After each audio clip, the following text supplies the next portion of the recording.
Аптаптуу ысыкта Бишкек шаарында суу жетпеген жерлер бар. Суга суу алынчу дарыянын бири аларча соолуп турат. Текшерүүнүн жүрүшүндө суу өтчү арыктарды жаңылоо жана жер алдынан суу сордуруп алынчу 48 скважинаны бургулоо зарылчылыгы келип чыкканы белгилүү болду. Суу барбы жокпу арыктарда ошонун баарын биз көзөмөлгө алдык, көрдүк, жок. Биз мына Бишкек шаарында көрүп атабыз, аларча дарыясында суу жок экен.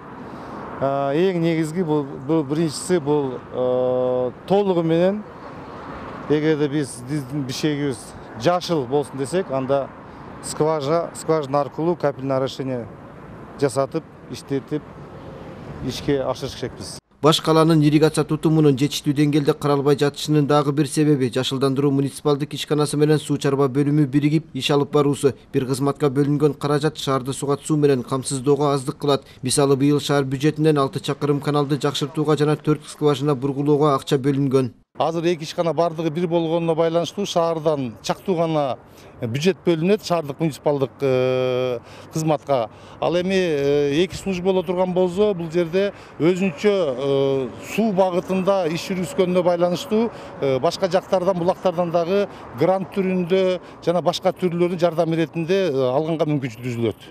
Текшерүү учурунда белгилүү болгондой, учурда Бишкек шаарында 20 скважинанын 13-ü гана иштеп жаткан абалда. Борбор калаанын суга суу муктаждыгын толук канааттандыруу үчүн тереңдиги жайгашкан жерине жараша 100 метрден 200 метрге чейинки скважина казуу керек. Мындай бир скважинаны бургулоо орто эсеп менен 5 миллион сомго бааланган. Мы провели инвентаризацию всех.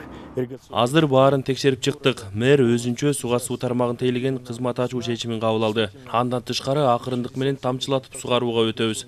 Быйыл 4-5 скважина казылат. Мындай скважинанын бирөөсү эле орто эсеп менен 5 миллион сомго бааланып жатат. Эгер 40 скважинаны бургулоо иштерин эсептесек 200 миллион сом керек. Бүгүнкү күнү суга суу менен камсыздоо шаар бийлигинин талуулуу маселеси бойдон калууда.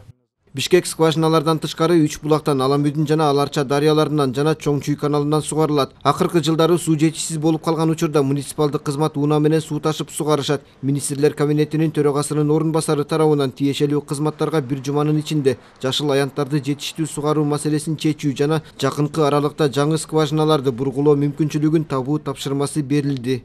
Уланбек Тиканбаев, Азамат Кыдыр Токтоев, Ала Тоо 24.